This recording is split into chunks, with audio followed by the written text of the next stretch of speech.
Napakadilim dito mga boss. Woo! Nako, Diyos ko Lord. Grabe, kapag nasiraan ka dito, walang magre-rescue sa'yo. Napakadilim. So may mga kwentong kababalagan daw dito eh. Ayan o, kinikilabutan tuloy ako.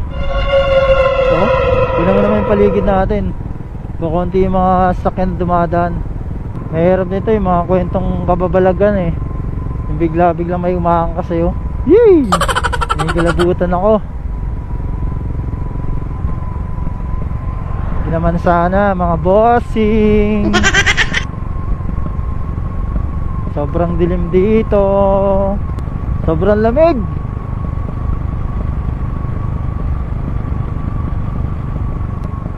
Ay, sa wakas dito na tayo sa highway.